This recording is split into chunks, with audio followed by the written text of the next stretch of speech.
so we hope today that as we gather today, what we will take away from here is some specific outcome that we can pressure, well, I don't want to use the word pressure, but we can take to our respective development partners, government, donors, or organizations, so that they can begin to work to give us access and deal with security in the workplace and on our programs.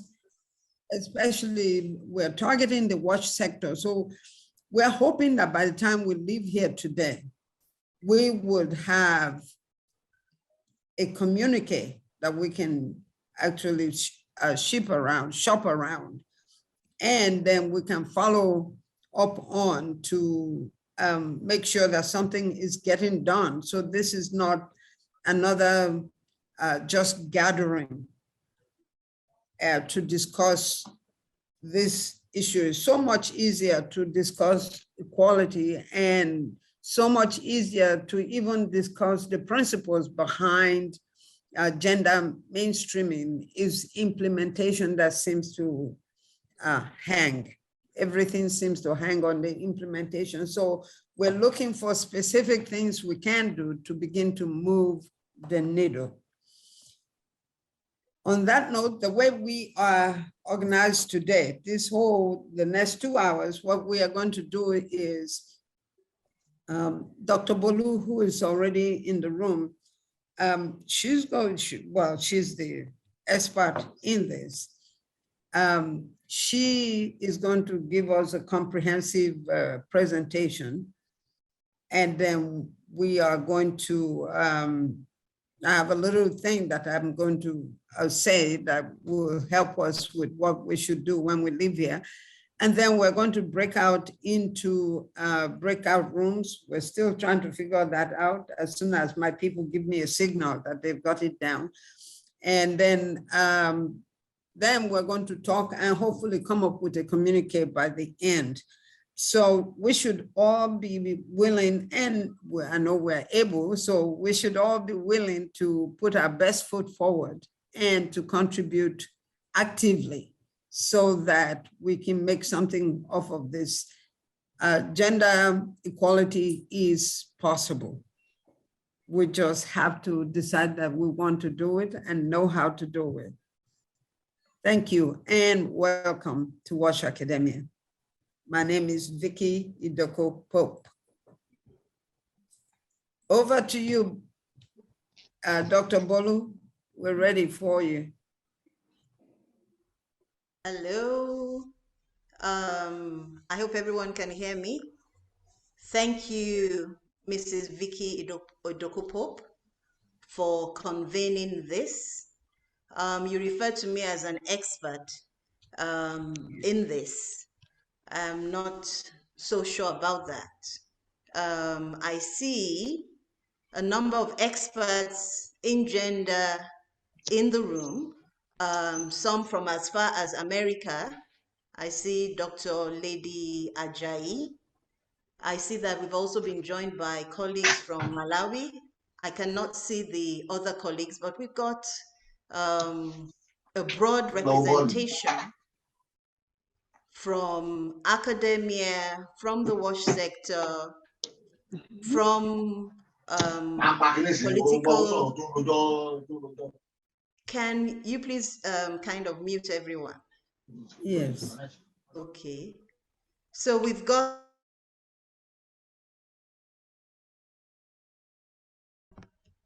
a broad representation from the WASH sector, from across academia, internationally, locally, regionally.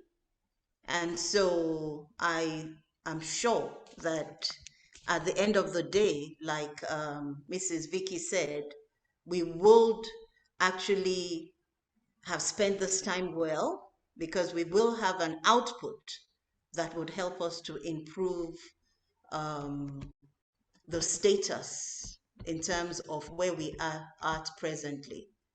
So I'd like to share my screen. I think I've been given permission.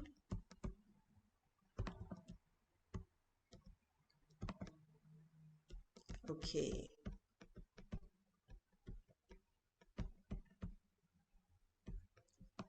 Just a second.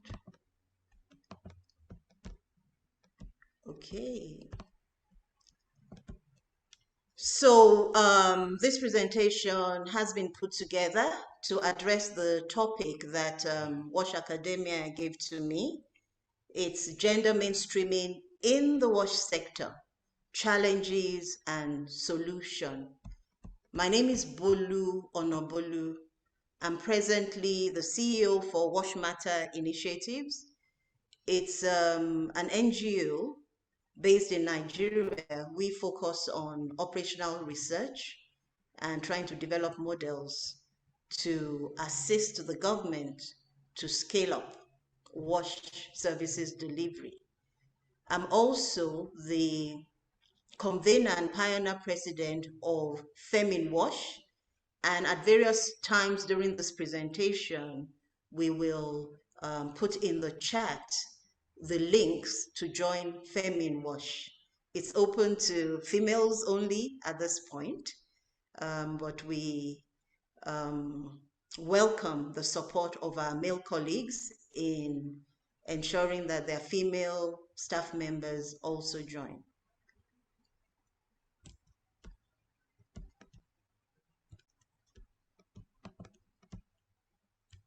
Okay, so this presentation will be, the layout is, we'll together talk about what is gender mainstreaming, why is it important, and at a point we'll talk about why the resistance. Where are we currently in terms of gender equality, gender mainstreaming in the sector, but most importantly, and I don't want you to forget this, where are we currently with the WASH indices in Nigeria? How do we move forward? How do we apply a gender lens? And what are the priority actions that we should take?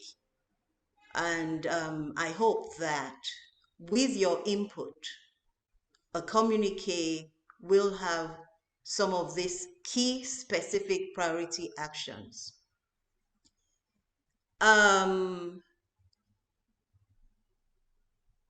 May I perhaps ask, from the participants, what are some of the key things that come to mind when you think of gender mainstreaming?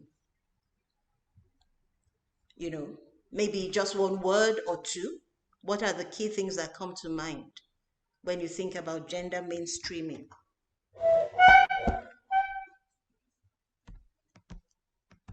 Please signify by raising your hand.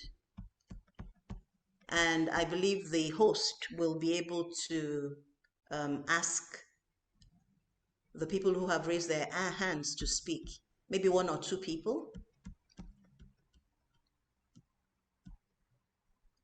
Any hands? Gender mainstreaming? Okay. Okay. Oh, welcome, madam. Thanks for being here. My lead colleague, Leadership in Environment and Development. Good morning, sister. Thank you, Good morning. Dr. Olabi. Thank you so much. Good morning, Dr. Obodo. Thank you very much. Oh, thank you. I was just going to say gender analysis, gender analysis.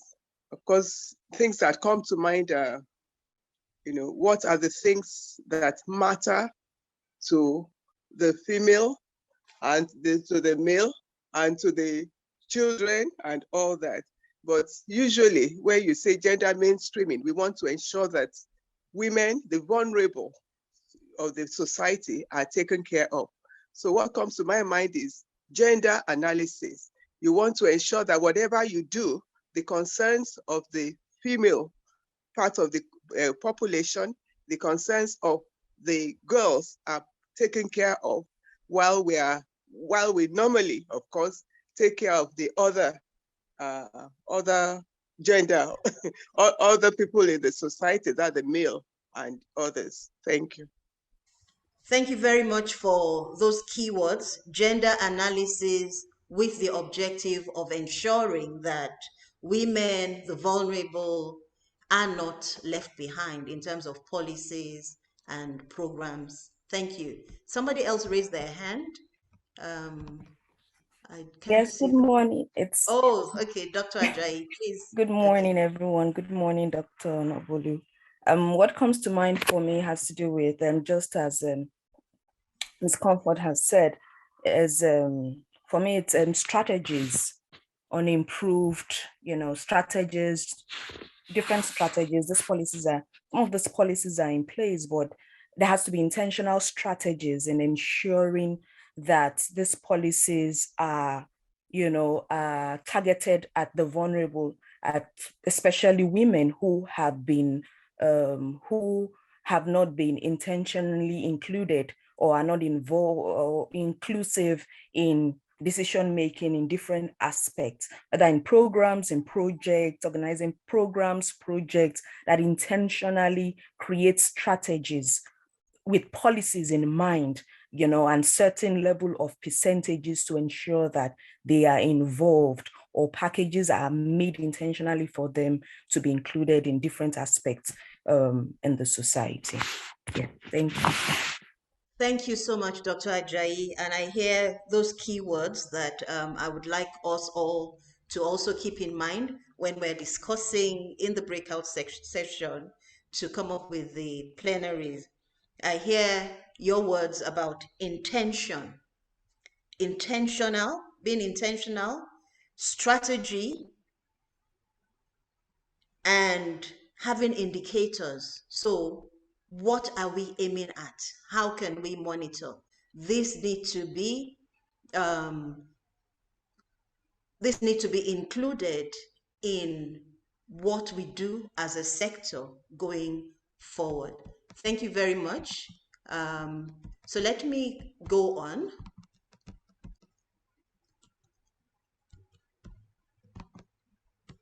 Okay. So basically, I took this definition from, okay, my source is not there. Pardon me, that's very wrong. Anyhow, gender mainstreaming is a strategy for achieving gender equality. So gender mainstreaming, the objective, gender equality. We talk about equity, we talk about equality, and as the contributors have said, it's about a reorganization, restructuring of policies, institutions, and social programs like our WASH programs by taking women and men's perspectives, experiences, and needs into consideration. The vulnerable perspectives into consideration. So for the WASH sector, let's begin to think about how we can make gender more visible, how we can transform some of our institutions, and how we can ensure that power and resources are deployed equitably. When we talk about power, as we go forward, let's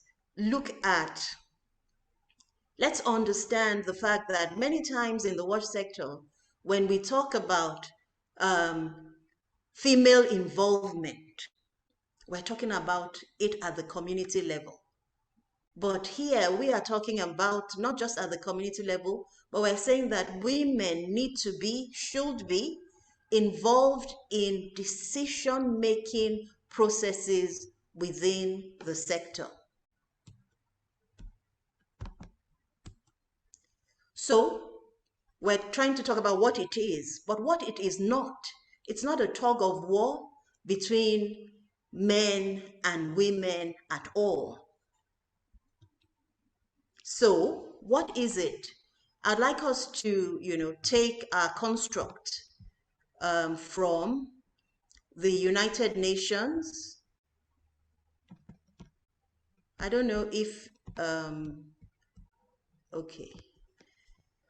From the United Nations SDG 5, because we said gender mainstreaming should or aims to lead to gender equality. So SDG 5, which talks about empowering all women and girls, all women and girls. It has six areas. 5.1, end discrimination against all women and girls. I'm not going to go through all of it, but you can see it. Eliminate violence against all women and girls.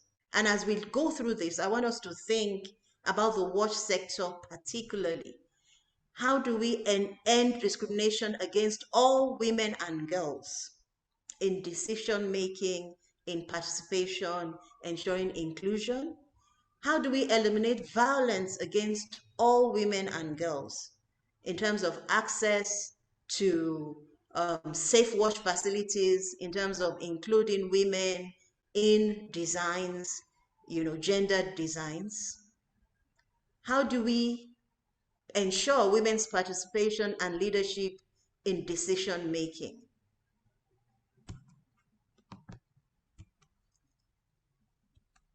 So we've, in a way, discussed, or I've presented the background for our discussion.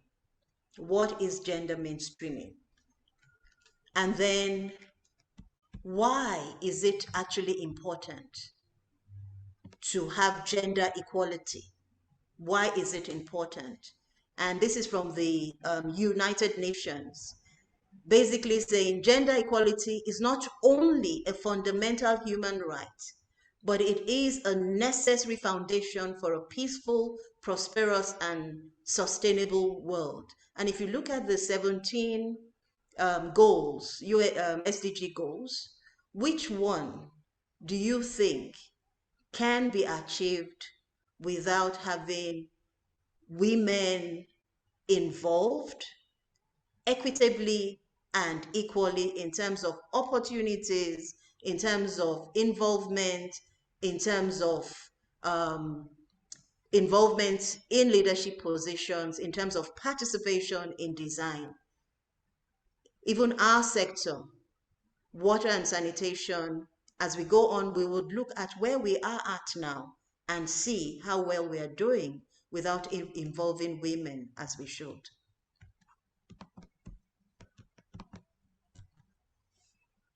Why?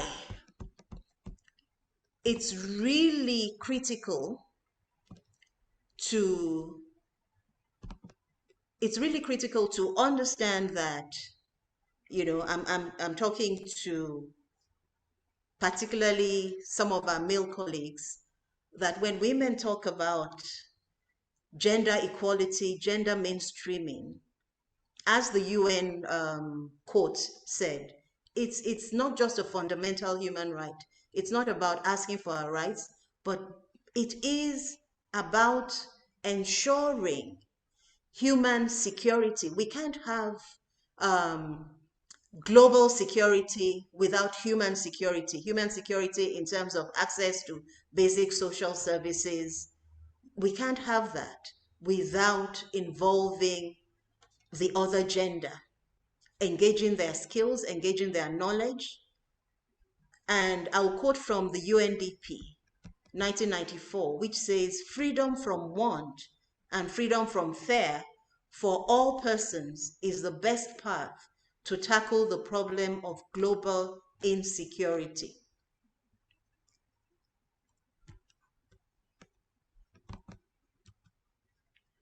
Another reason why, in terms of looking at our sector particularly, this is taken from the Unicef WASH Global Strategy 2016 to 2020. If you look at the touch points of WASH along an individual's life cycle, whether male, whether female, you would see that every touch point, whether it is pregnancy, childbirth, the infant to 2 years, young children, school age, adolescent girls and boys, the contribution to WASH actually has females as key stakeholders. Men, of course, they're still key stakeholders, but when you talk about pregnancy, bringing a child to life, reducing maternal disease and death, reduced undernutrition, increased dignity, young children 2 to 5, reduced child morbidity, mortality, all of this have to do with women. So why not engage women equitably and equally? Education, this is from researchgate.net. Where there is gender inequality in education, it actually has a long-term effect. It's not just a short-term effect. At the macro and the micro level, it leads to a lower quality labor force. It leads to lower economic growth. And perhaps some of what we're experiencing in the country now is actually related to these issues of gender inequality in education. This is the right thing to do. And I think this was shared by our colleague Onofowokon on the Watch Professional site yesterday. This tweet from the World Bank, which tells us that women in water utilities earn almost 27% less than their male counterparts. And that this gap is more pronounced in water than in other sectors. This is another thing that I would really like us to note, that the wash sector is actually doing more poorly in terms of gender equality, gender mainstreaming than other sectors. I would use an example of Unicef, for example. The number of wash chiefs, those that head the wash sections, the number of female wash chiefs, I think it's less than 10%.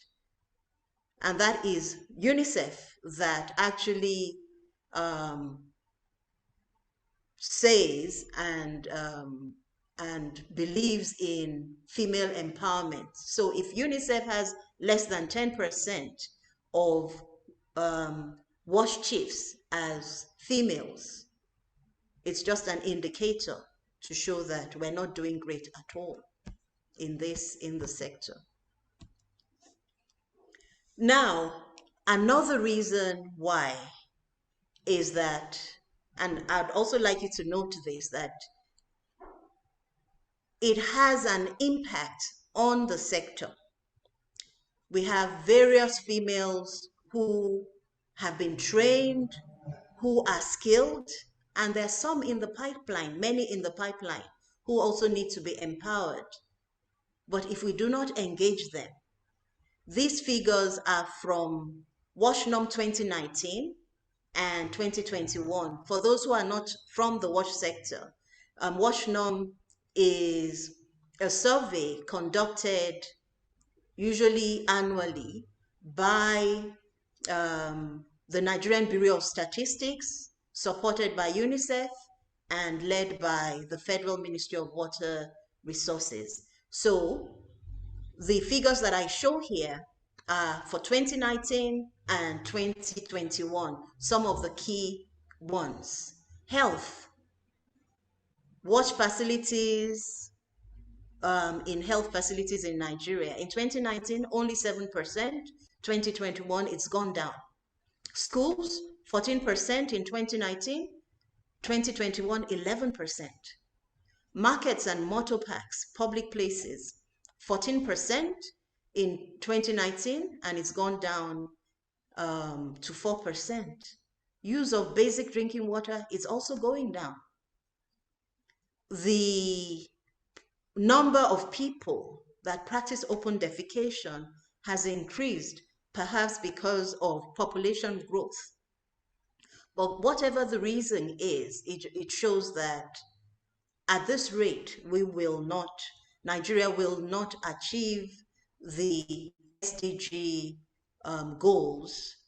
And if Nigeria does not achieve it, that means the region will not achieve it.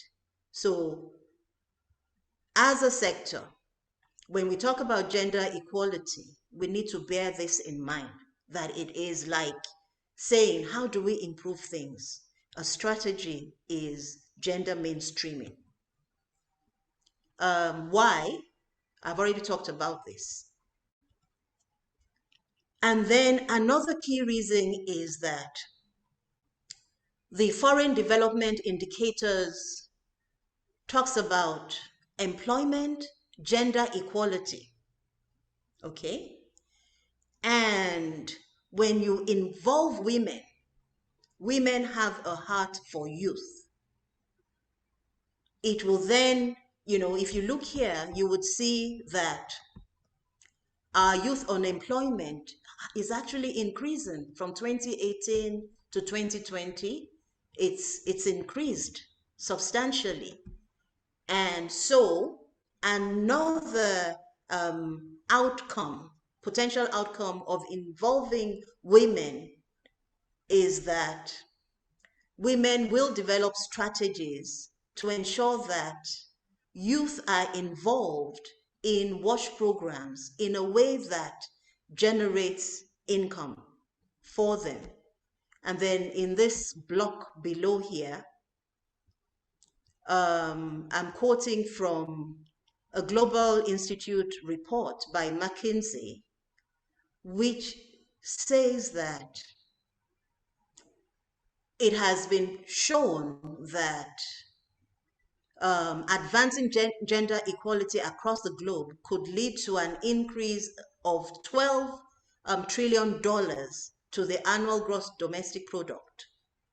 And also, it has found that any organization where there is diversity and women in equal proportions or higher proportions, that it translates into greater financial performance. So for the sector, basically what we're saying is that if you involve women more equitably, it would translate into benefits for the sector.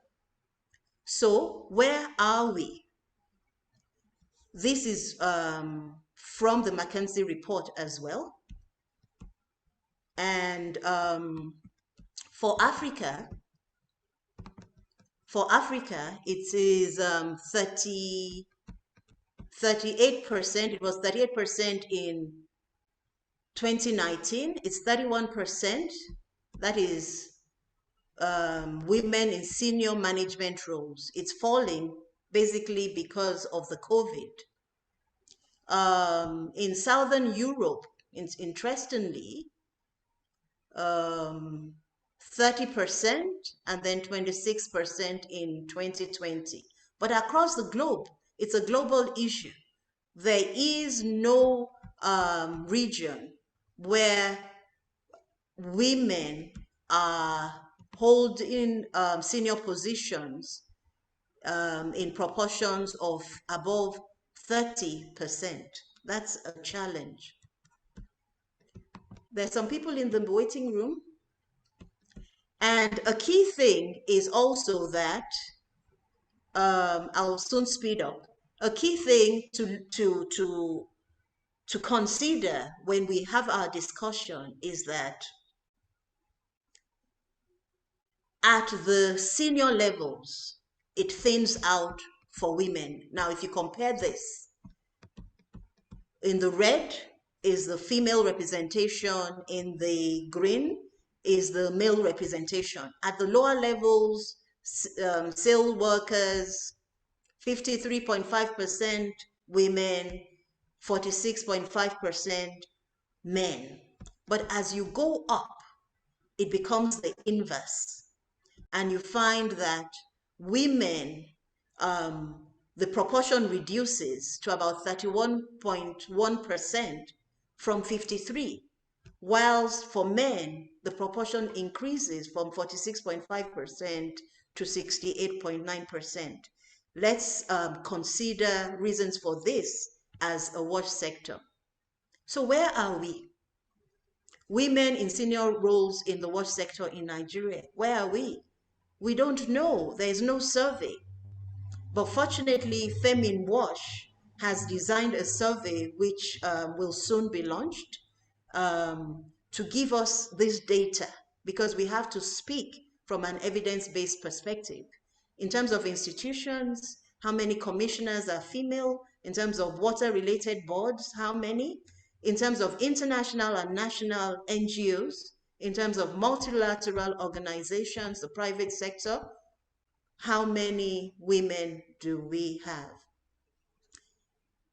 So barriers to women in workplaces, we have the issue of discrimination, stereotypes. Women may not be in the work environment for long. High proportion of networking opportunities exist within traditional male settings. Let's meet with the boys after work. Basically, maybe this is when the woman who bears most of the responsibility for childcare is at home. So these are some of the reasons proffered by Hill et al. I'd like to ask from the participants, what your thoughts are. If there are other things that haven't been listed here. We've seen from the presentation that we're not where we should be in terms of gender equality in Nigeria. In WASH, we don't have the statistics, but I use the example of Unicef. And so we are not where we should be. So I'd like to hear from participants with a raise of hands.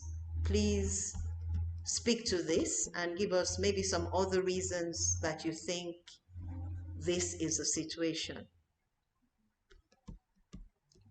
I see Jikia Hillary.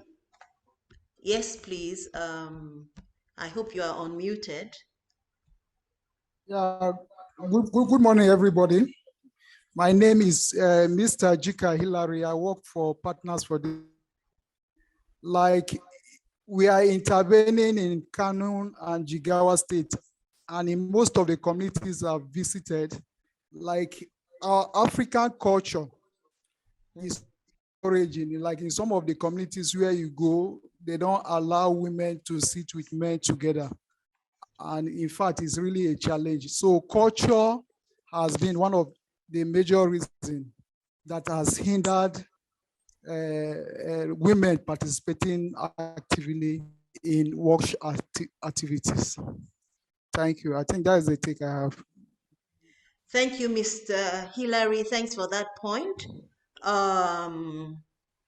I see that your mind, when we talk about women participation, your mind immediately went to the community level. There's nothing wrong about that, but I also want us to also think about women in decision-making positions.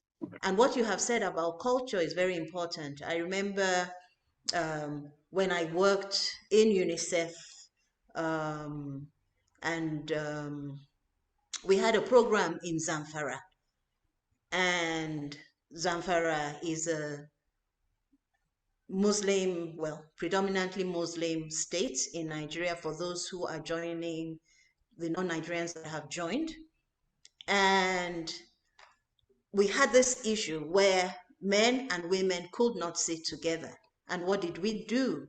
Of course, with the thinking of the Zamfara Rural Water and Sanitation Partners, they designed a simple method where there was one washcom, but they had separate meetings. And the outputs and outcomes and decisions were combined. So we've also, as a sector, got to be able to find ways and strategies to ensure that culture does not result in inequities. And interestingly, in the same Zamfara, we carried out a study about traditional roles in terms of fetching water. And everybody on this platform, if I ask you who is responsible for fetching water, you would say females. However, in that study, we found that for a particular age group, it was actually the males. And we thought this was wrong. But when we interrogated the people, we understood that yes, it was still cultural, because women of a particular age are in Purda. So it's the men that actually fetch water for the women. So very interesting. Thank you for that comment. Dr. Owolabi had talked about the gender analysis. How? Now we're at the point of how. So we've got to put on our gender lens as a sector, as males, as females. When we understand as a watch sector that we're not doing as well as we should, how can we change this? We've got to put on our gender lens and look at our whole sector, whether in terms of the projects, whether in terms of the policies, in terms of the strategies. What is the problem that we have? How is the participation involving people? What is our vision? What are our objectives? Like Dr. Ajayi talked about, we've got to have indicators to show what we want to achieve in terms of gender equality. And then decision making. For example, the example that Mr. Hillary gave, where women culturally cannot sit with the men, clearly they will not be involved in decision making. And then we have adaptation. We've got to, have a means of adapting our programs. Like I gave an example of how, in terms of the washcoms, we adapted to suit that particular situation. Monitoring, are we monitoring the female involvement in terms of our decision making? What are policies? What are our strategies? Our open defecation reduction campaign, how do we apply a gender lens to this? And I was talking to Mrs. Idoko Pope earlier today, and we were talking about the keywords, the issues of inclusion, as we apply the gender lens, inclusion, protection, how are women included? How are they protected? I talked about wash facilities, but it's not just about wash facilities, colleagues here. You think about, for example, the VLOM, colleagues from the wash sector. When you talk about the VLOM design originally was, in terms of the hand pumps, the VLOM hand pumps were designed to ensure that women can actually take them apart, operate them and all of that. But when we get to programming, when we talk about the people that we train as artisans, when we start with our criteria, usually the criteria would be, people who are already bicycle repairers or who have bicycle shops. How many women in the community actually do that? So we as a sector are not protecting even the women and ensuring opportunity, then empowerment in terms of even training. I remember some of the discussions I had when I was in Unicef leading the program in the Seafield office, when we're trying to scale up sanitation, and the criteria also for the people that we would train to be toilet artisans and all of that also excluded women. It would be people who were already painting houses, who were already And then, so we had to have this conversation. And some of the feedback that came back to me in the conversation would be, it will take too much time, from government partners and all of that. But by engaging in conversation, we were presenting the gender lens. So these are some of the things that we need to do. And when we're drawing up the communique, I would like us to do it in that way, in terms of the policies, in terms of the strategies, in terms of the opportunities in the sector. How are we ensuring these blocks: inclusion, protection, solidarity? Like I showed before, it's not a tussle. Many of us men, we have mothers, we have sisters, we have wives, and we will have daughters. So how are we, showing solidarity with them, that there is a plight that affects not just women, but all of us? So how are we showing solidarity? How are we promoting women, And I'm glad that we have at least 34 people here. Well done, well done. Kudos to the guys who are here. Thank you. So we are still on how. Okay. So I'm going to, after this slide, just use the UN, the SDG 5 as something to trigger our thoughts. And then we will also then together or in the breakout rooms be able to come up with specific priority actions. So we've also got to build the sectoral base. I had shown this picture earlier, like a tug between men and women. But here I'm showing it and wanting us to look at it as handshake, as partnership. And then in terms of crisis, actually, studies have shown that women are much more effective leaders, because they think outside the box, they are empathetic, and this is just a joke, but quite a number of us who have related to men, this is a joke, but I have the mic so I can crack the joke. When a man has a cold, or has the flu, a lot of things, have to stop, but women know how to multitask. And so we've got to build the sectoral evidence base.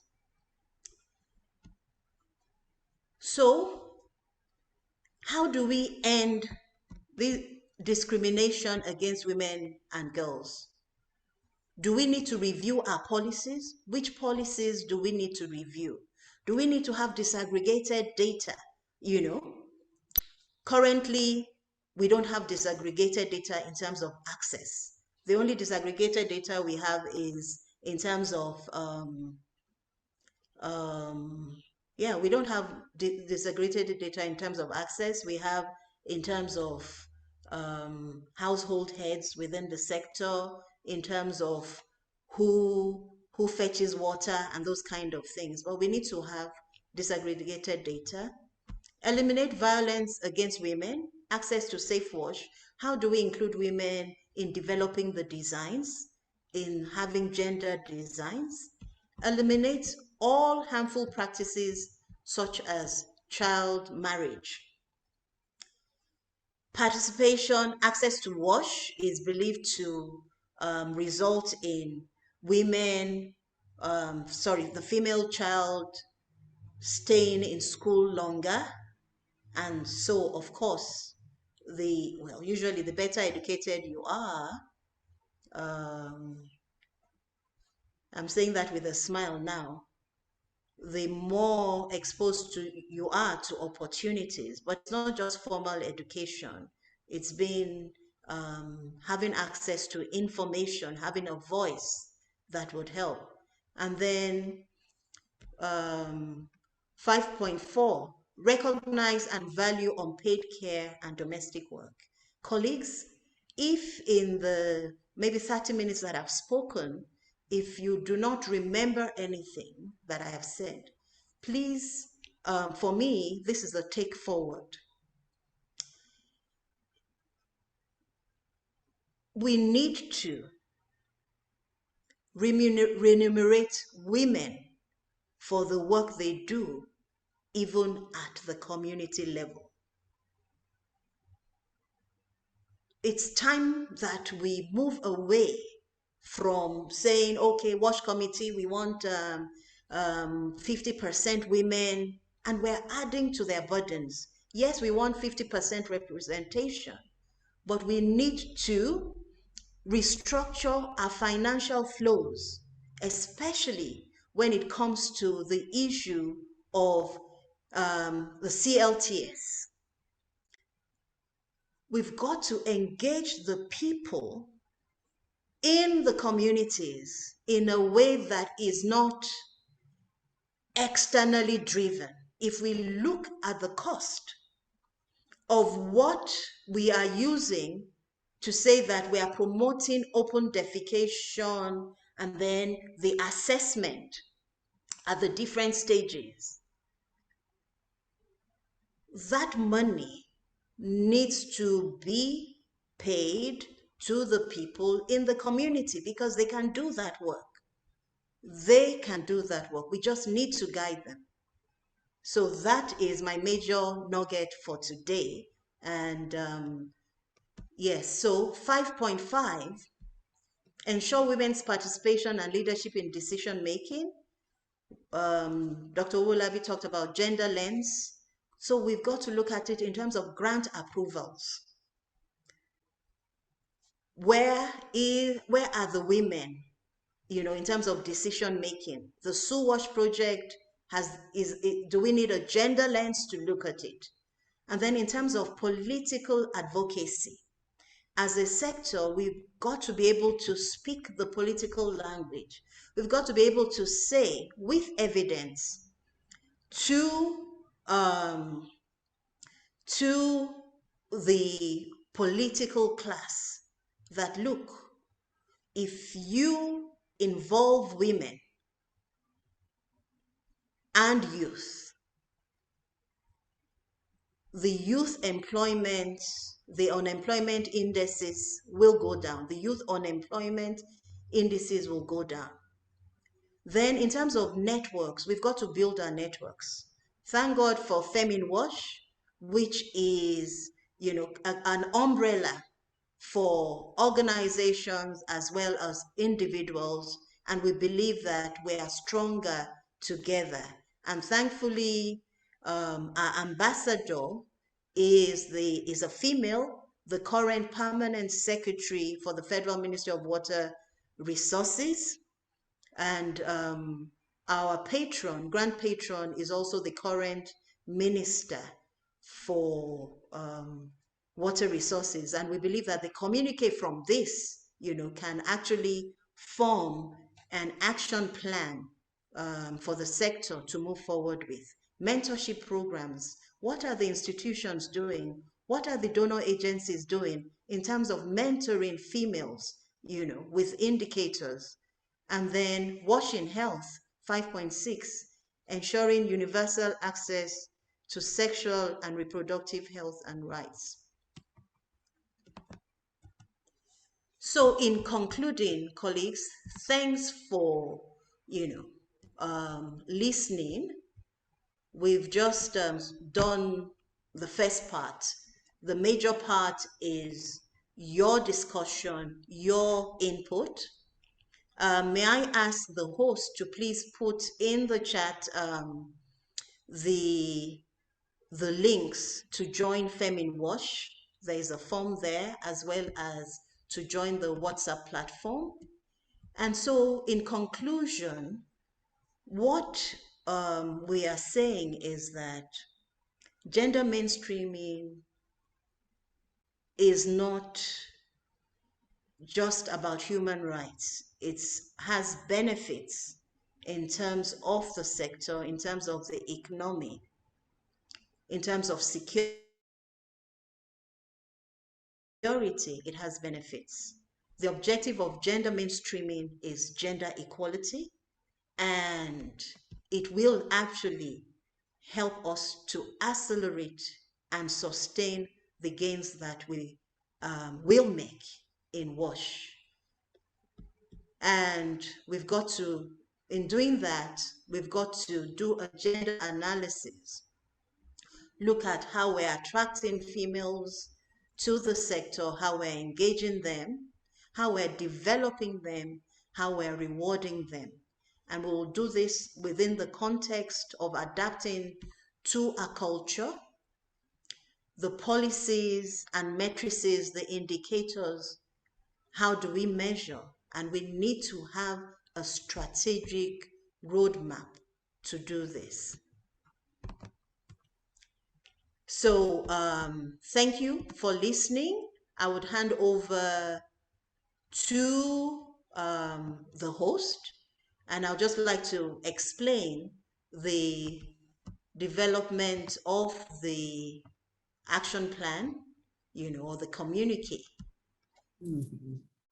Around 5 points, evidence-based. We want to be specific now. I've given some general priority actions, but we want to be specific. If we're going to speak to the minister, if we're going to speak to the permanent secretary, as a sector, what evidence do we need to generate? I'll give an example. I already gave an example. For example, the Femin Wash. We are about to launch a survey that tells us the proportion of males and females at particular senior levels in different institutions within the WASH sector, government, multilateral organizations, international NGOs, local NGOs, private sector, and academia. Then policies and strategies. When you talk, be specific about which policies you think we need to review, which strategies within the sector, and then institutional responsibilities. What should the responsibility of the private sector be in gender mainstreaming? What should the responsibility of the EU, of Unicef be, of USAID? Then projects and technical designs. What do we need to do? And then in terms of networks, in terms of collaboration, what do we need to do? These are some of the thoughts. And so thank you. Over to you, Mrs. Vicky, and thanks for the opportunity. Thank you so much, Bolu. We should just open your brain and be digging in, she has so much up in there. Now we just need to bring it home to the streets and make it work. Because otherwise we just keep doing the same thing that especially to this subject, that we talk and we talk and we talk and we talk, and then it sounds like women just going wee. And then we get labeled feminists, and then the men who are our allies get labeled women rapper. So we need to put some action into this thing so that so that everyone can see that there are clear benefits from this. It's not just talk. So we have Simeon. You have your hand up. You want to say something? Yes or? Yes. Okay. Yeah, good afternoon, everyone. Good afternoon. This is Simeon. I'm speaking from Partners for Development, Abuja Country Office. I've been following and participating for a long time, and this is a wonderful session. Thank you, the presenter, for the wonderful presentation, Bolu. That was awesome.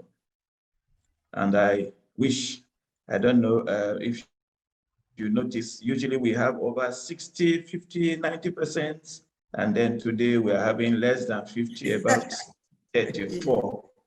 And I asked myself, and then very few men or male folks are here. And that gives you why we are where we are. But that's not that we will not stop saying it. When they hear gender, a lot of persons, the first thing that goes to, hey, women or feminism. Yes. But gender is beyond men, women talk. It's for both.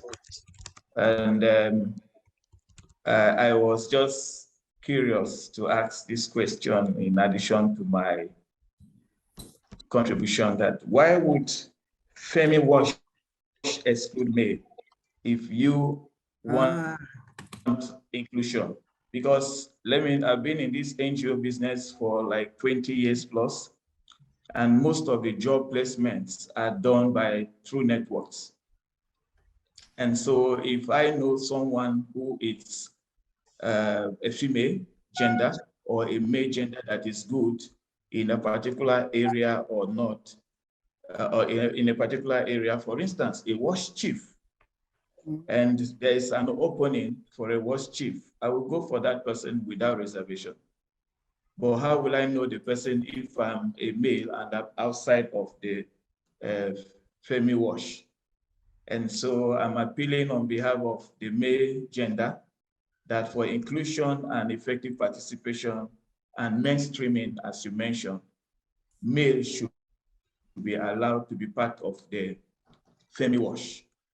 Even though the objective is Femi Wash is to promote the female gender in wash, but there's no crime for men being part of it. And so that if we have opportunities to empower the women at this management level, it's something that one should do.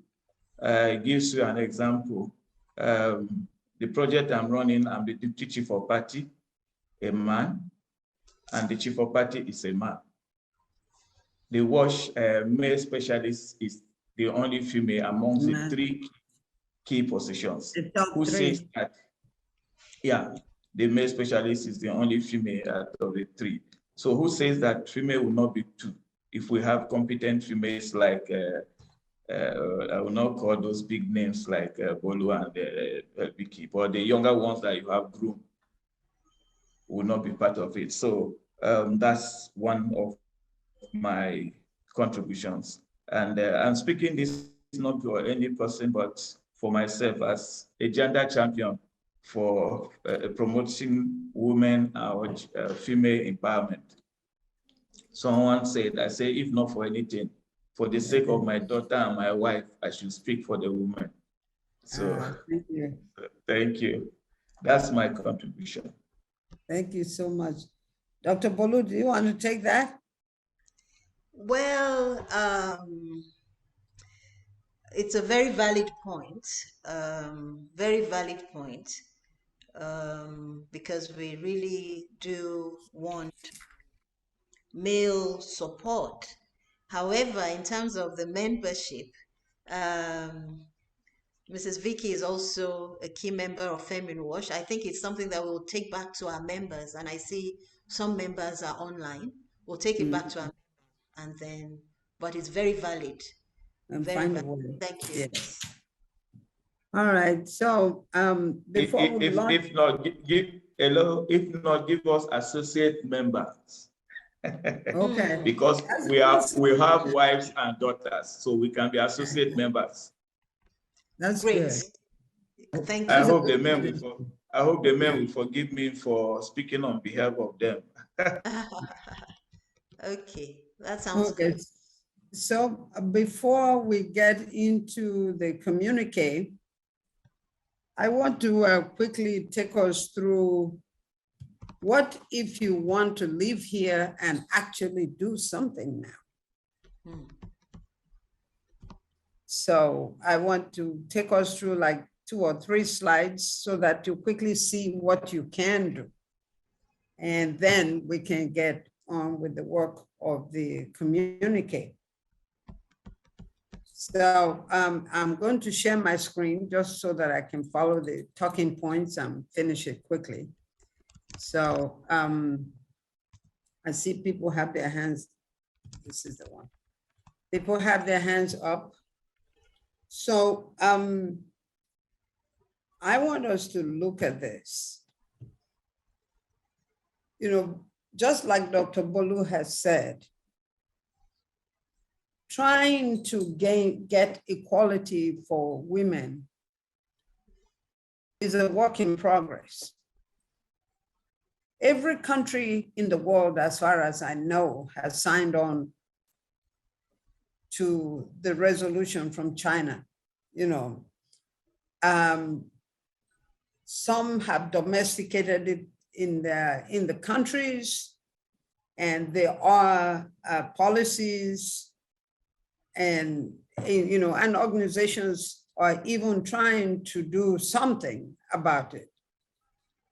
But the status quo today is still that we do not have equal access. There isn't equal treatment. In fact, we get the short end of the treatment. There isn't equal opportunities and definitely not equal protection. And in fact, when we do the data gathering and the data analysis, you will see that all of these statements are true. It is the reason that when we have events like this, women are always the majority, because we're trying to see something.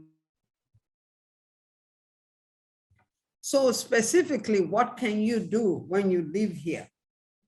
And I looked online and found this on some German NGO website.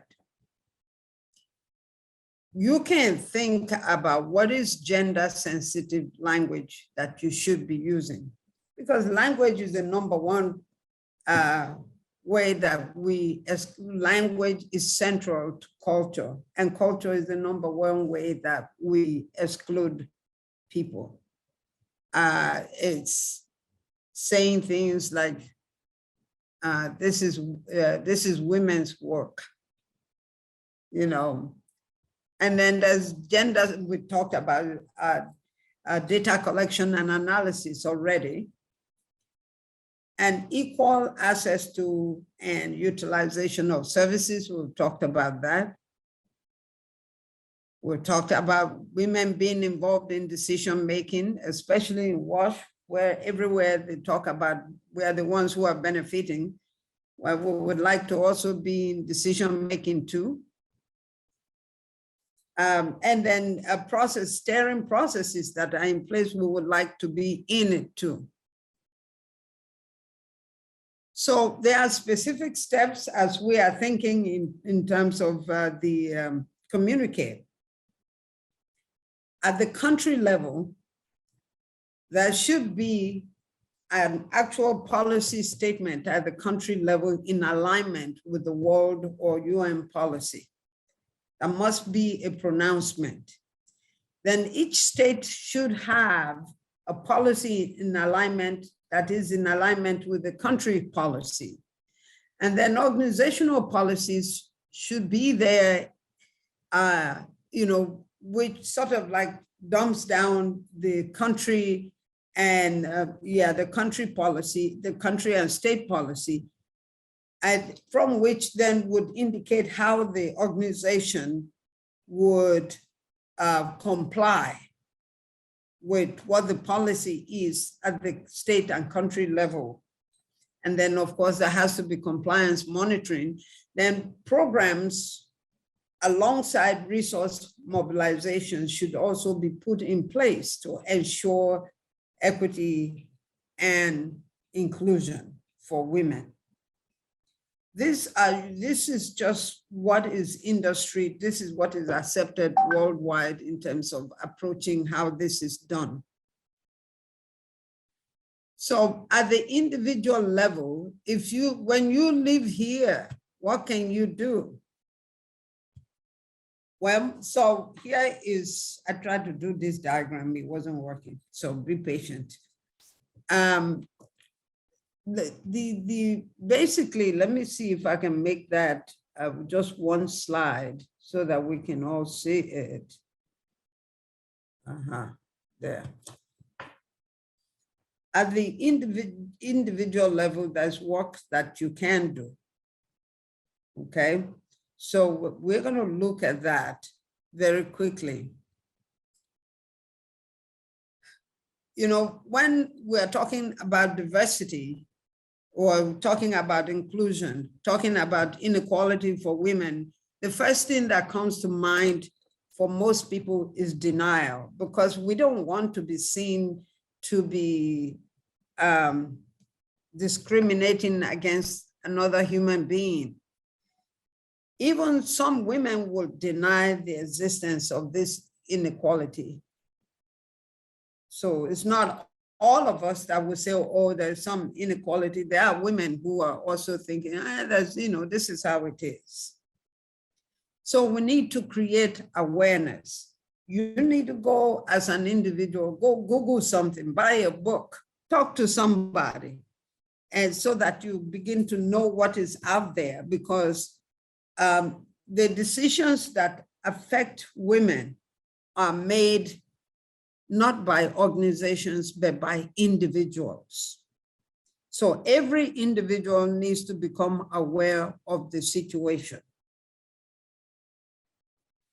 Then at the institutional level, someone needs to create explicit behavioral guidelines, even at the denial level.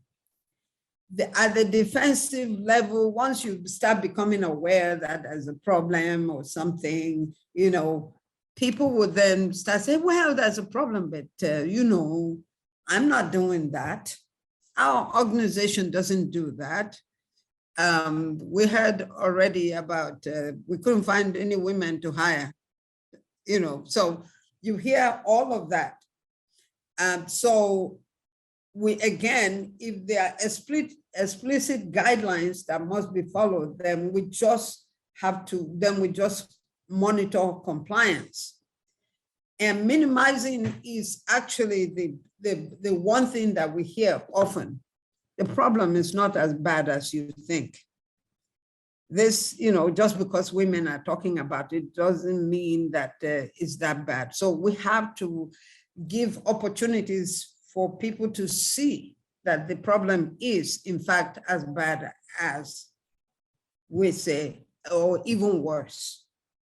And so, again, provide explicit behavioral guidelines that people have to follow. Hopefully, by the time you've gone through denial, defense to minimalization, you will come to a place where you now accept that there is issues with inequality. And that is when we can now become excited that something is about to happen. So it is not the acceptance that we hear when you attend workshops or gatherings like this. Is there acceptance within yourself that you say, truly, there is inequality? And we will know that you have come to an acceptance because there will be a new language, the way you approach talking to women, speaking about women, talking about issues that relate to women will change. And then we will start to see empathy from you as you begin to adapt to a new situation. And then we can help you.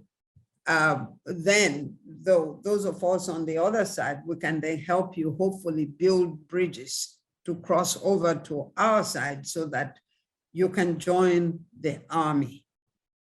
So at the individual level, if you find yourself denying, being defensive, minimizing, thinking, is it really this bad? Acceptance is slow to come, but it's coming, but you don't know if you should be acting on it. Maybe you think they won't let you act and all of that. Just know that this is normal. This diagram that you're seeing here is not coming from me because I'm smart or anything. This is standard organization development model for diversity change. Then the one that I know can help us for our next this thing that we're doing is the institutional level or organizational level. For all institutions at the beginning where there's very little diversity, and most African countries are experiencing this, usually there's resistance. You will see a lot of exclusion, which is what we keep talking about, let us in. And sometimes it's just passive. The actions are passive, and they're clearly clubs. There's a men's club and all of that. How can we make it change? We can make it change when there are members within either the institution or the organization that have gone through that individual change that we saw, now start complaining. When there are external groups like media, CSOs and so on complaining, when the government starts to step in and say, they're going to, they're going to say we are not complying with this country policy or the UN policy and all of that, then things would change. Our development partners, Ms.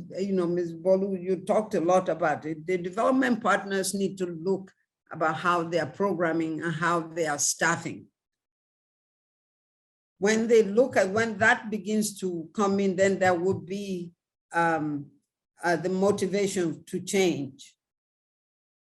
So what kind of interventions can you do at the early stage where things are not moving at all? We can do needs assessment. We talked about data gathering already.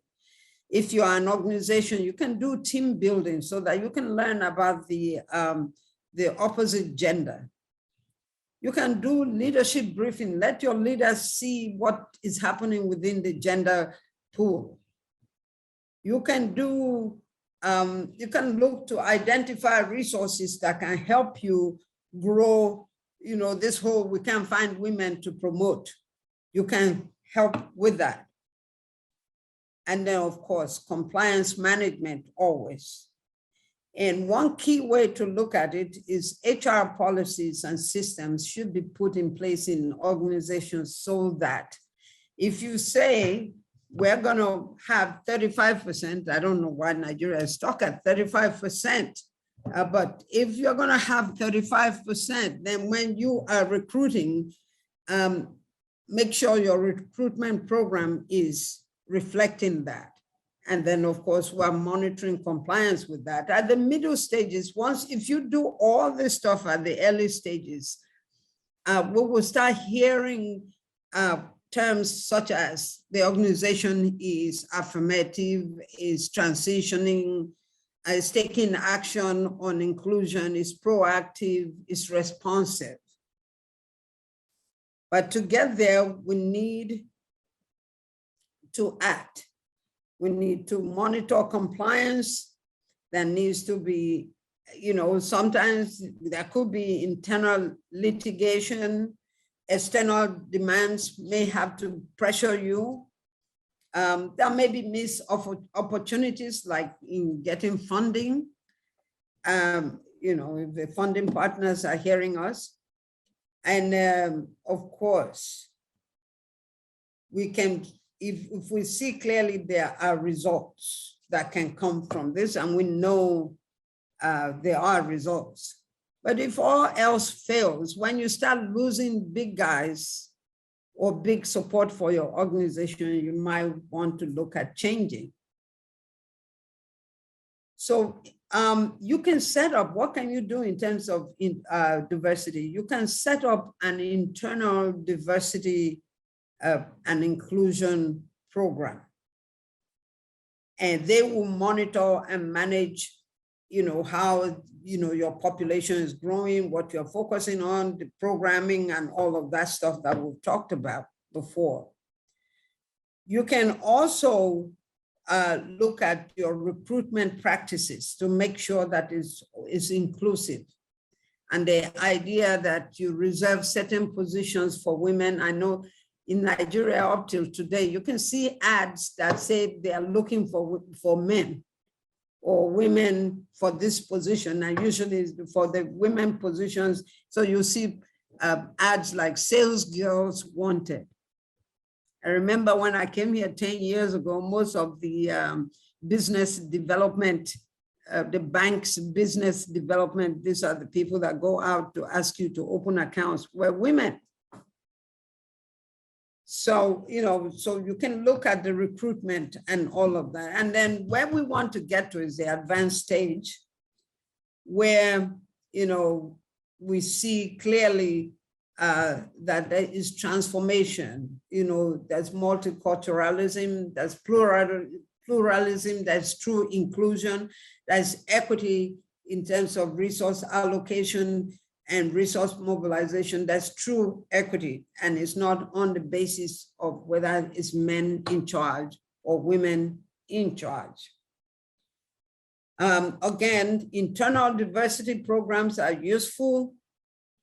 We need to train everybody so that they can gain that awareness at the individual level. We should have that as a regular part of the organizational or institutional programming. And there should be no more glass ceiling if we do this right. But I know that this is utopia. So most of the work that we have to do still seem to be at the early stage still.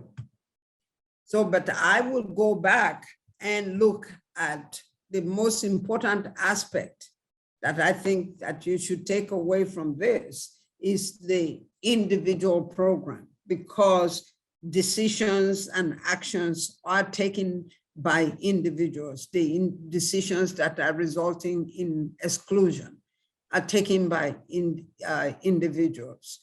The programs that don't seem to take into account for women usually originate from individuals. So we need to really look at how individuals are thinking in relation to women in this case. So that's it. I'm going to stop here because I've used up too much time. But we are going to go back to discussion, but Dr. Bolu Dr. Bolu, could you put that, your final slide that you had on there from which we are going to work back up? You know, because they're all important here. Okay, because we have four rooms, that's why. Yeah. So that because of the time. Okay, there are 5 rooms.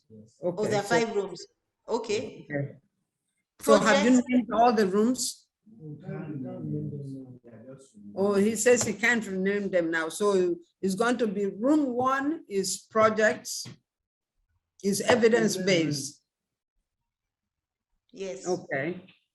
So each room should elect a leader, right? Yes. And how many minutes do they have?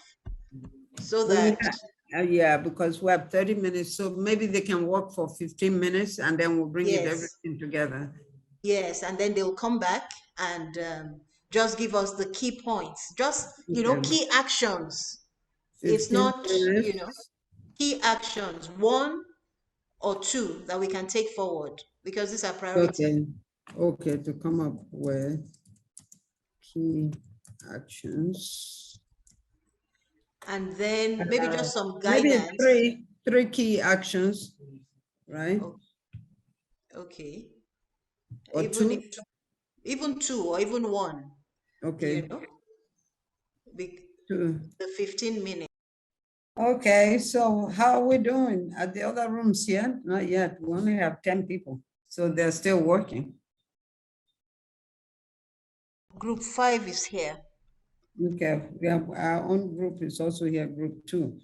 So should we be looking at the communique? I suggest so. If so should we just take the slide on the communique that you have and then post whatever suggestions came from each of the groups? Well, that would have been the way to go, but because it's a PowerPoint presentation, it won't take all of this. But we can put it, group by group, each group with one PowerPoint. Exactly. Yeah, even if a Word document.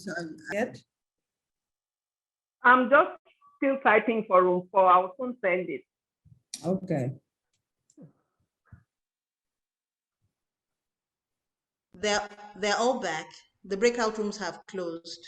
So I suggest, in the interest of time, that we start the ones that are here, because everybody's here. Okay. Everybody is here. So, do you think that colleagues should present? Maybe just one minute each.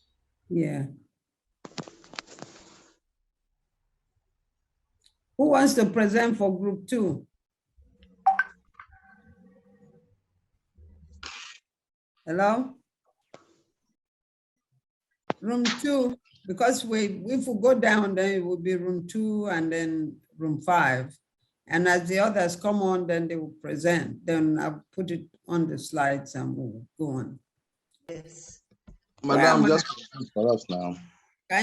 You present so that I can be typing as the other people come in. Yes. No. I won't be able to present now because I'm not too proper. I will help you. And room 3, room 3 only put, they just put room 3, Mr. Audu Paul. What did you just need to, not just the room, you need to put your, your suggestions, room 3. So I don't see room 3. I see room 2 and room 5. Room 3 just put to room 3. Yeah, is anybody here from room 3? I see Mr. Audu Paul, he's from room 3. Okay. And Arit, Miss Arit, which group did you belong to? Group 4, which is project and design. Did you type design? Did you type your key actions? That's what I'm doing. I'm on the last one. I'll soon send it. Okay. Well done. I will soon send it to the chat. Yes. Well done. Yes. Okay. So we've got group 4, group 2, and group 5. Okay. So does group 5 is ready to start? Madam Vicky, can group 5 start? Yes. Okay. Okay. So can I share my screen? Yeah, sure. Okay. Or I can share your part of the PowerPoint. Yes. Yes, please do so. Okay. You put it on slides. Sheet. Can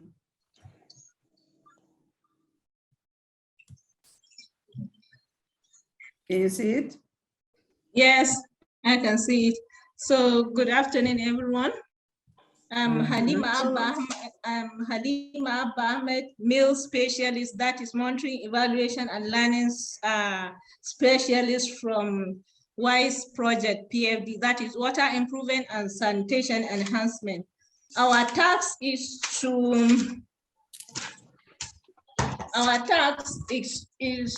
look at the key actions and networking that will bring up collaboration in the gender mainstreaming. So what we are saying here is we are now saying we should look at national gender mainstreaming call to action workshop to be conveyed by FEM in WASH Academia, Federal Ministry of Water Resources, Federal Ministry of Women Affairs, and international donors, with the involvement of state level, local government, private sectors, and CSO stakeholders.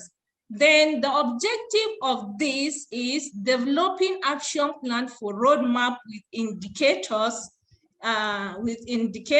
then for general involvement in WASH indices improvement, promote networking, capacity building workshops, gender involvement towards improving the WASH indices for WASH. So this is what the little we have for the group. So thank you very much for listening. Thank you, Halima. This is very good. You guys, you not do big work. Okay. You guys did good. Thank you. Thank you. Do we have group 3 or should we be going on? We can talk about group 2. Can I suggest something very quickly? Yes. That we quickly, as they present, we quickly put the names of the people in the group, because then we can have the affiliations, the names and affiliations very quickly for the for group 5. I'm looking for it. I have 4 people in that group. Okay, you have them. Okay. I still have the groups open. So if I don't have you on there, if you see me typing something, that group 2, where's my colleague in group 2 to start presenting? I'm here, man. I'm typing for them also. Let me see the slide. Oh, okay.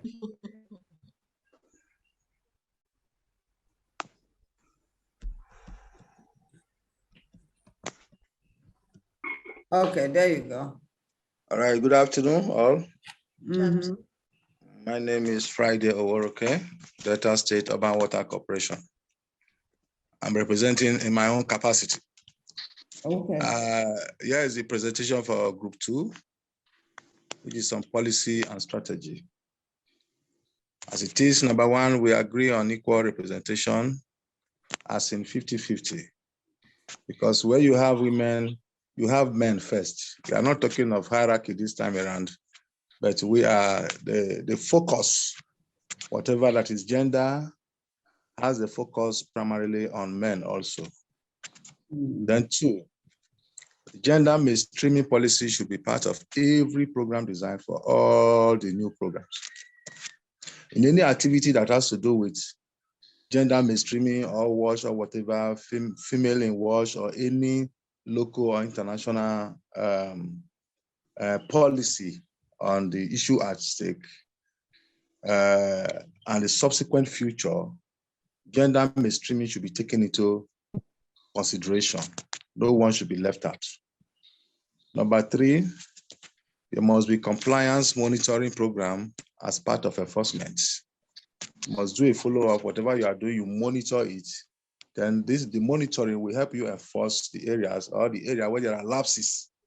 You ginger them up to activate the system. Then number 4, there must be annual review of improvement in gender mainstreaming by the federal government. This is a matter of priority. You should know the level you are at a particular time before the final summary at the end of the year. So you know your weaknesses and your strengths and where you need to improve on. So this is basically what we have been able to put together for Group 2. Thank you very much for your attention. You see, you did a great job. Thank you, man. Great job. Well done. Thank you.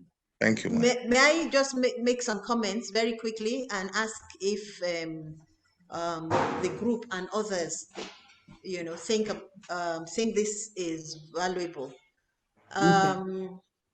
Firstly,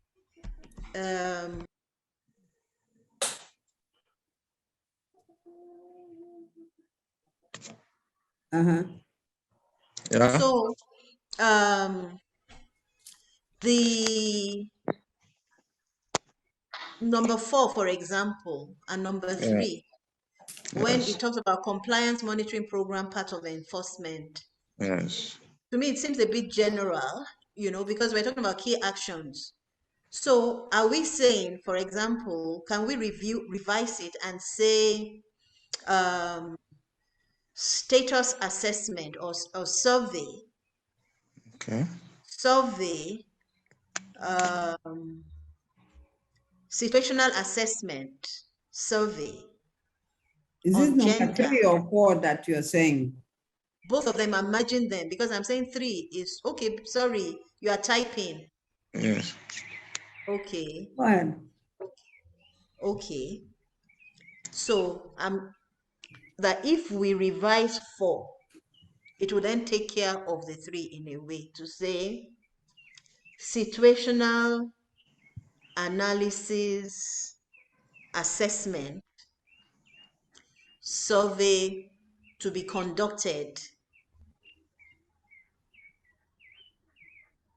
to allow annual review of improvement in, to be conducted to set indicators and allow annual review of it.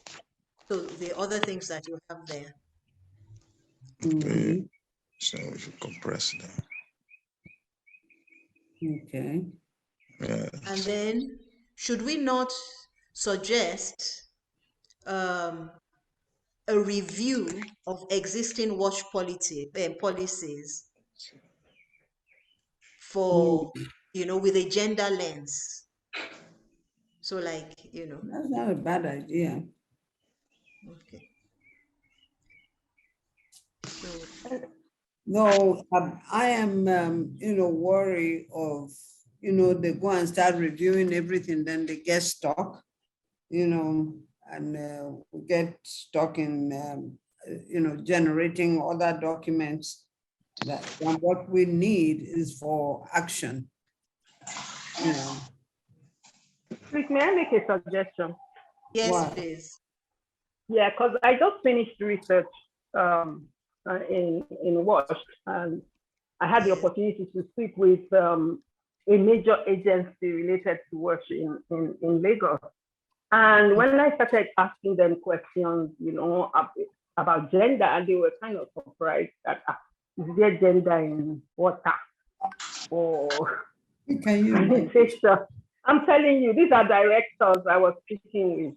Yes. Like they kept saying, oh, we didn't know. So this thing about policy, we need to dig deeper a bit, because we assume that when they pay lip service to mainstreaming and everything in policy, that they really understand, but they don't. Just as the people in the field will really fight with you, the women will tell you, there's no difference between men and women, we suffer the same. It's when you now begin to ask them specific questions that they will now say, okay, no, it's different. So I think in terms of policy too, we should look at some kind of sensitization of policy makers on these issues, because they were telling me, okay, when you finish your work, bring us a report and maybe we would ask you to come and do gender training for us, because we didn't know about this. So this policy thing in Nigeria is just like whitewashing. Yeah. Hello. I think yes. I think that policy we are talking about, that is why, like what the other speaker suggested, collapsing the 3 and 4 is okay. That's what I was telling us at the group meeting the other time. The group level. Yes. The enforcement, which Madam has just talked about now, is a critical issue. The policy itself has no problem. Policy has a time for review. So before you review, do we really enforce? That is why we are ensuring that the monitoring program and policies as holistically. Yes. I was going to actually say that a review of performance or whatever with the policies later on down the line is a little late if you don't monitor compliance while it is happening. That's it. Yeah. That's it.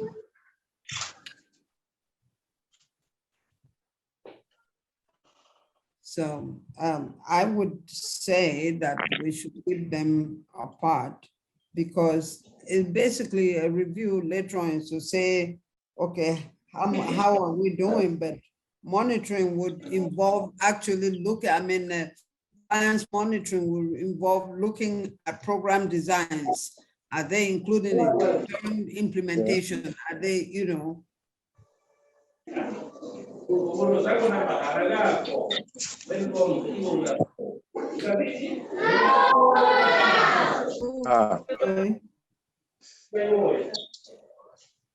Okay. They will tell us waiting with this one. Thank you. So, Madam Vicky, back to you. I made a comment, and Mrs. Arit, who is actually, I don't know if have you defended your PhD? Yes. So her comments were quite valid. Not yet. Well done, well done, well done. That's great. Thank Okay. you. Okay. Let's speak more about that later. Over to you, Madam Yes, Vicky. Thank you for allowing me to speak. Has everyone posted so that I can, so it's number 3 now, group 3 or group 1? Is anyone ready?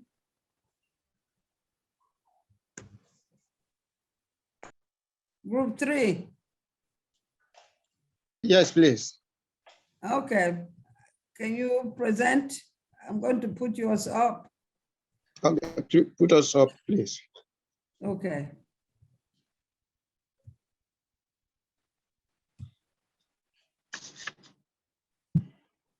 There you go.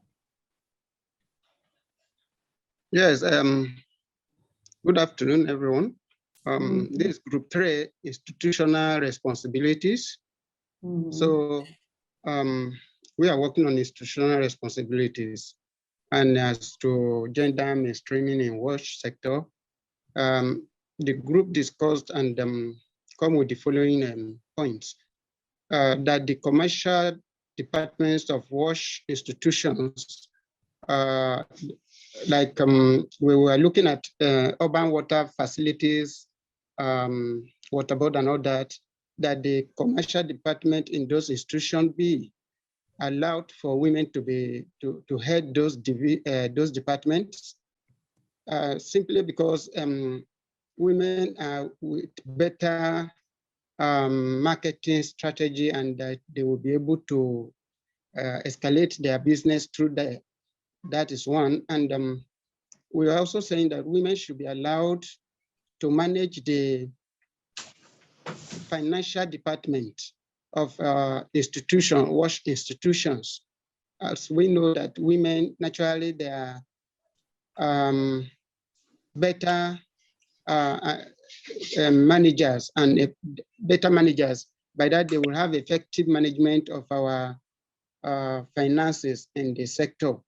So we also look at point 3 now, is that the hygiene and child survivor programs should be allowed, that women should help those programs, as it relatively affects them more.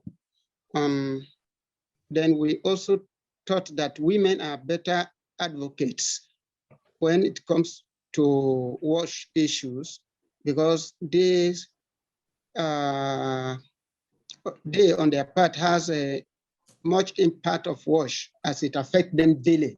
So they will be able to bring their experience to the fore when advocating for WASH issues. So they should be the one that will lead that programs in any WASH institutions. Basically, those are the things, 4 points we have been able to raise as institutional responsibilities. Thank you. Thank you. Any comments? Yes, I have comments. Thank you very much for what you have put. I think this can certainly be part of the report. But in terms of a communique, when we're developing something for priority action, it's very general. It's very general, Women should be allowed to manage the financial, these are not action oriented. This is WASH academia. So part of our feedback also has to be in terms of improvement. It's very general. So this can be part of a report, and the points are well taken. So I'm just suggesting to the group, in terms of institutional responsibilities, if we're talking about gender mainstreaming, what do you think, about the donors, for example? What should they do? What should they do? So, for example, should they ensure that that current projects, for example, So Wash, should be reviewed. We're not saying change anything, but with a gender lens, in terms of the activities. So that's one suggestion. And then donors, can we also suggest that they develop programs that within the sector that incorporates income generation, youth employment, income, something like that. More, because we have programs, we have P-Wash, but how are these programs actually translating to employment and income generation for the youth? So is this something that we can, incorporate for this group? Institutional responsibilities. And, Well, I think, also come on. Yes. Yes, please. Dr. Bolu, well done, ma. And I love your suggestion. The little I want to share my experience so that we know how to frame this suggestion. Thank you. It's not more cases that you have women have capacities, maybe to actually hold specific offices. Yes. Because you find out some of them, maybe one way or the other, they must have soiled their hand and you don't want to use them. I was head of an institution for for over 7 years, and I could tell you a lot about women. So that's why I'm looking at it, that I don't think we should make it compulsory that the head of commercial, but the team managing the commercial, there will always be a team. Women must be given special consideration there. If the woman is not the total head, it can be the assistant. But we cannot lay emphasis that a particular person, a particular gender should be, because in that sector, you may not even have women in that particular department, and they may be junior. They may not have the capability, they may not have the certificates. So we cannot stress or enforce and say, but the way Dr. Mrs. Bolu has framed it, I think is good. But the financial team, because even in EU, most of these they are WCAs in communities. You will find out they will ask you that treasurers must be women. Those are the But when it comes to middle class or going to policy issues, I think we shouldn't be so specific. But the team, women must be adequately represented in the team. That's my suggestion. Okay. Thank you. Thank you very much. Yeah, the thing that I wanted for us to be careful about is that sometimes when you are doing diversity work like this, people would tend to say women should be this, women should be that, or the minority should be this, or they should be that. It's important that we are careful, because once you start assigning specific roles to the minority, that causes the disenfranchisement, that's the word, then before you know it, when you look at marketing, it's all women, and then there are women engineers who are trying to head something and they don't get a chance to get there because they get pushed to marketing. So we are looking for equality. What we want is, and Dr. Bolu, you had one part of your slide that was showing what equality is. is not, maybe you can put up that slide, is give us a chance to catch up. We're not saying give us anything for free, but give us a chance to catch up so that we can, so that we can be on equal footing with everyone. And that is what the key issue is. Let us not ask that they quarantine us into one corner, you know. That's my main concern. Wow. I hope the group takes this and accepts this so that we can review later. The suggestions that have been made include issues of capacity building, issues of involvement of women, issues of modeling in a way that Basically sandwiching women. So because the men will suddenly tell you, this is the same thing that they do now, where they say women should be HR. Every time you go to an organization, the women are the human resource people, and yet you still see that the, the discrimination continues, or the disenfranchisement still continues, even though the human resource department is still being manned by women. So it's a trap that we've been in for a long time, and we're trying to extricate us from that trap. It's kind of like, if you're familiar with what happens in the US, for a long time, even when you look at US history now, like very few people know that the person that did all that mathematics and the calculations that got America to the moon was a Black woman. This is something that is rarely ever known.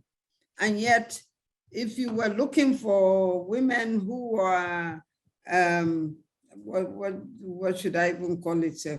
Women who are, Diana Ross or whatever, when it comes to makeup and whatnot, you will find them. But something as gritty as, I'm still in amazement of that woman. Like, all that calculation was by hand, Yes. And that was done by a woman. So we will lose women like that in the cracks if we allow people to start sandwiching us. Yes. Madam Vicky? Yes, may I say something? Yes. Thank you so much for what you have said, very valuable. And I believe Group 3 have taken the suggestions, and so this will be incorporated. We have, how are we doing for time so that we can have time, the 47 minutes. So I think, in the next 13 minutes, we should please we still have two groups finish. that I don't have their information. We have Group 4 has put their information there. Oh, okay. Let me Yes. go. Sorry. So it's only Group 1 that we don't have. And then how do we ensure that people see the communique, when we finalize it? We see that some people have put their names, Yeah. What I would like, if we agree. We have put our email there. Yeah, we also want to, I think more than the people who are here, I think that people outside of here should also see the communique. So I'm thinking that after a little bit of wordsmithing and showing it to our groups for everybody to look at, we should then we can actually accompany it with an email or whatever to the Federal Ministry of Water Resources, addressed to the minister and the PERMSEC. And then we can also shop them around to the main development agencies, and then follow up on action on it. Yes, we can definitely, present it to the minister and the PERMSEC. So though it's really important for others to see it, but if people were not present in this meeting, would it be a communique from them? Well, we can say it's a communique from a session on this so, because the previous sessions that we had before, when we met with the minister, we summarized it, and it was a list of suggestions which he listened to vigorously. And I've seen him implement some of those suggestions from that meeting. He listened. And I think that the PERMSEC, thank God, the PERMSEC, because she's, she's going to be there post the minister, so that can help us, in terms of continuity. So, thank you, Group 1. I was waiting for them. So I think that sharing it like that, it would help. So what remains now, I think, is some behind the scenes wordsmithing, so that the thing can become more meaningful the way it is now.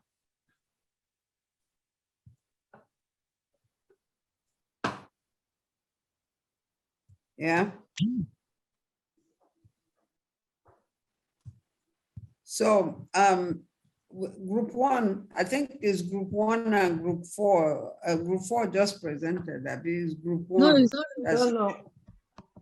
Group 4 is next now. Group 4 is to go now.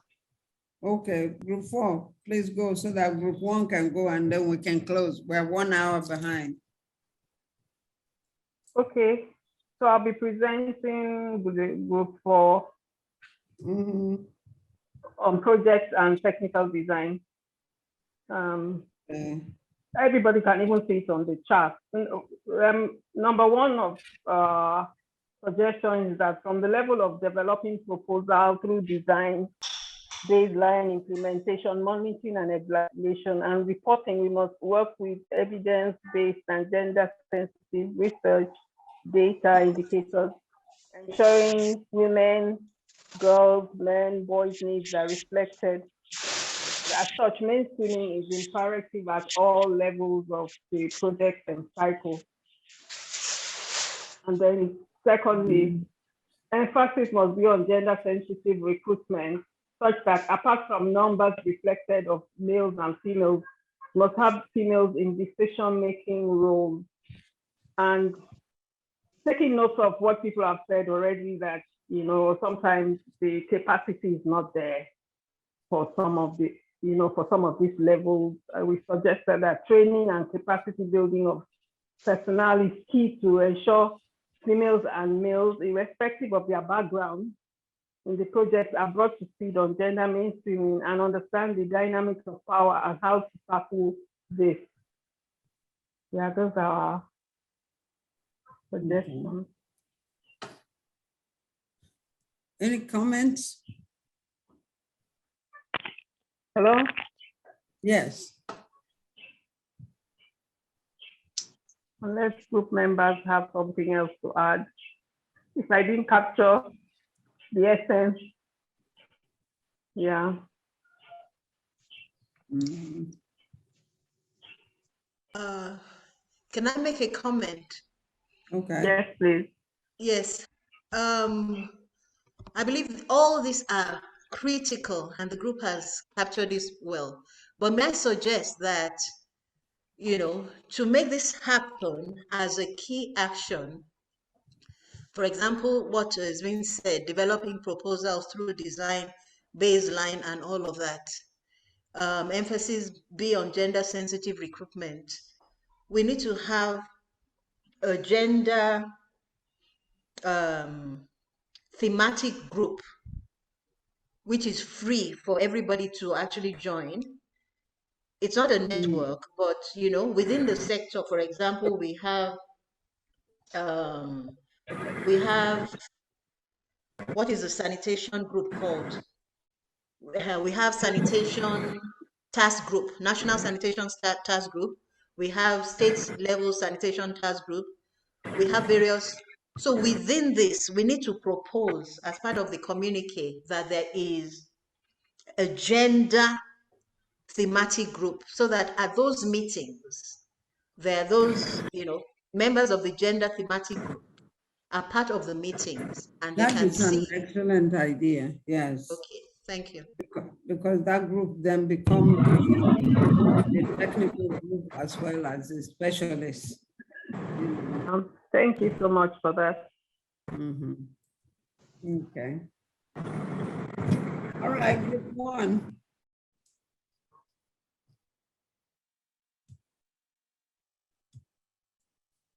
Yes, yours. Who's presenting on group one? Okay, I like this, the first bullet already. Good afternoon. Yes. Yeah, my name is Mr. Jika Hilary. I was in the group, but later on network logged me off. So I didn't get much of what they discussed, but at least I was able to gather some distance. So I don't really know whether the group will, because these are my findings. I got some little ones from the group when he shared before the network later logged me off. But this is what I have to present on building the capacity of women and recruiting them to balance up their deficit. Then creating awareness to encourage more women participation in leadership positions.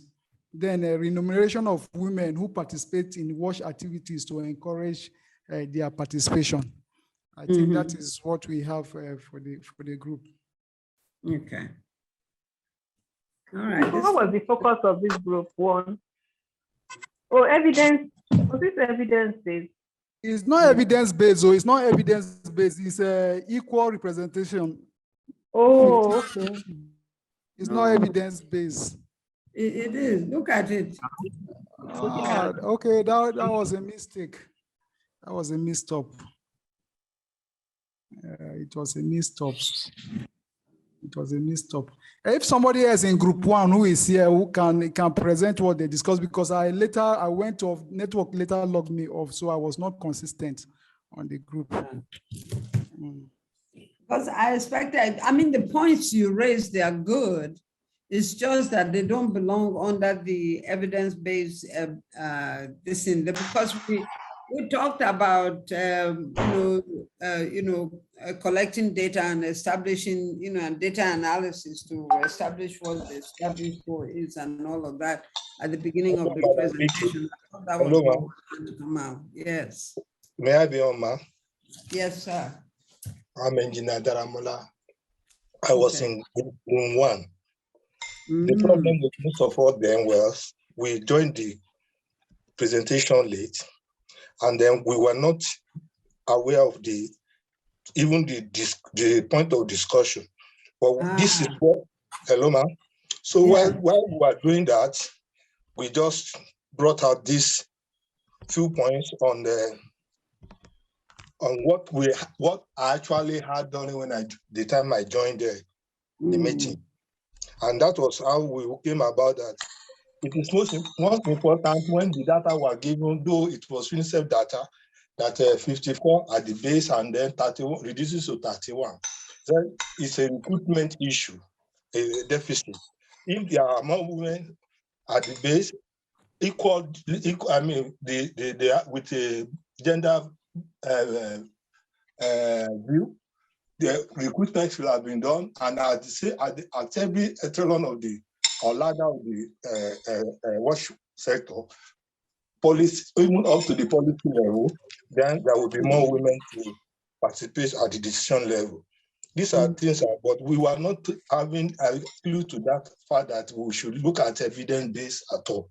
Sorry for that, but that's what those are things we actually discussed. Then we're mentoring of women by those people that the leaders, the women to mentor the other women into the system. They should be also be courageous to take up responsibilities. And these are the things we actually discussed. Sorry for that. Okay. All right. Well, we have to find how to put those things into the communicate so that it makes sense. I'm on our phone, so I couldn't put it on. Sorry. All right. Madam Vicky, may I just make a point? Yes. So just like you said, the points that they have made are quite relevant, and if the House allows, we can modify it, because we're talking about recruitment, the statistics that we have, you know.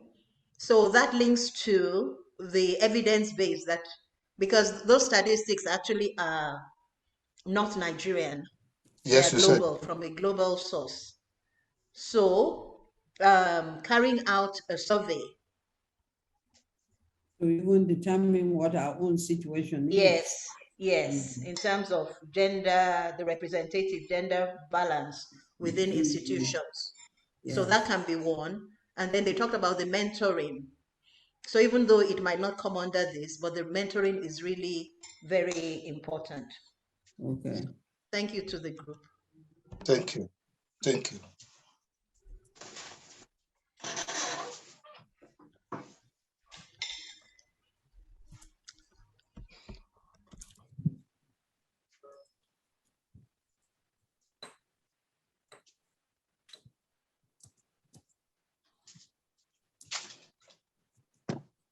Okay.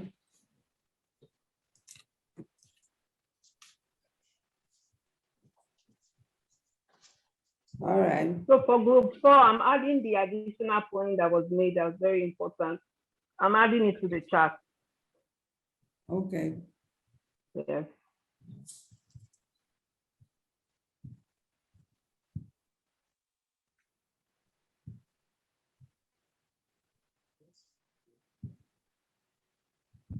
I've also taken some notes, Madam Vicky, so I think we can wordsmith.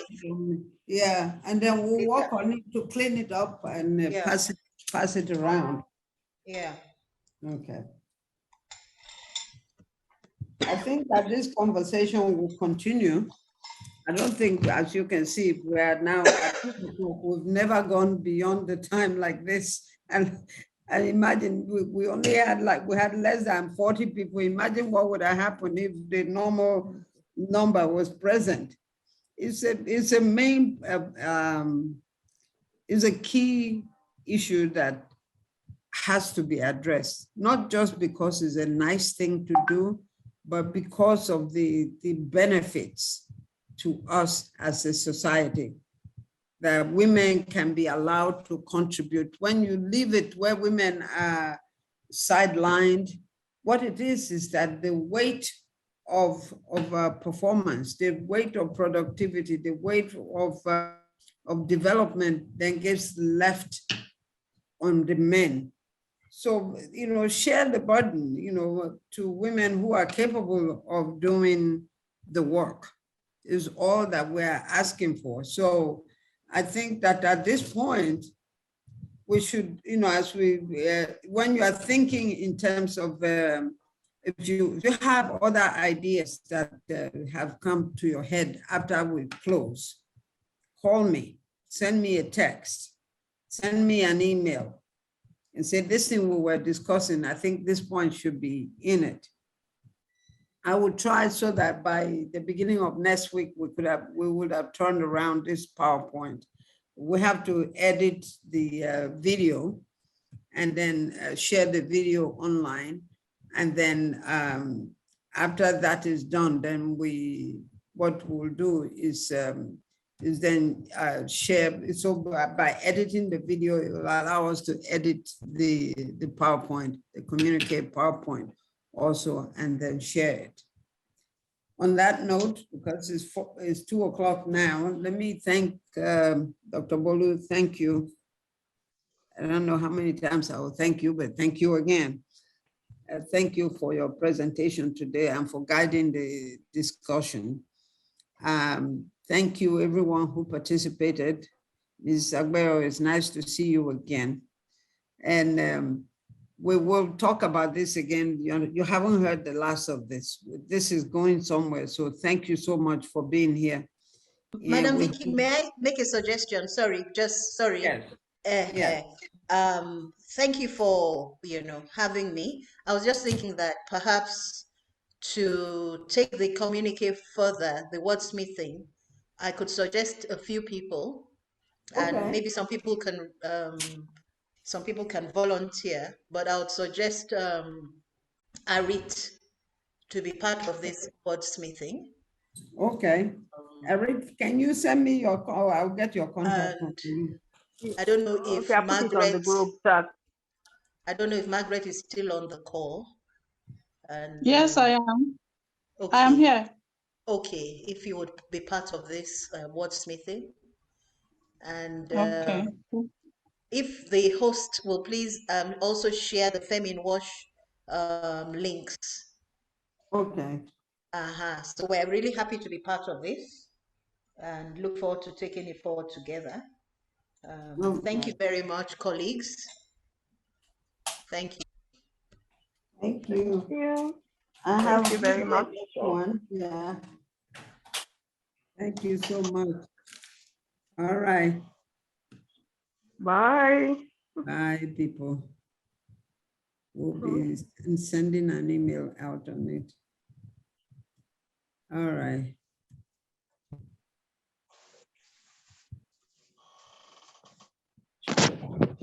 Goodbye. Bye. We will share everything. Bye. Thank you so much. Goodbye. Goodbye. Hope to see you again. There's that my pepper soup again.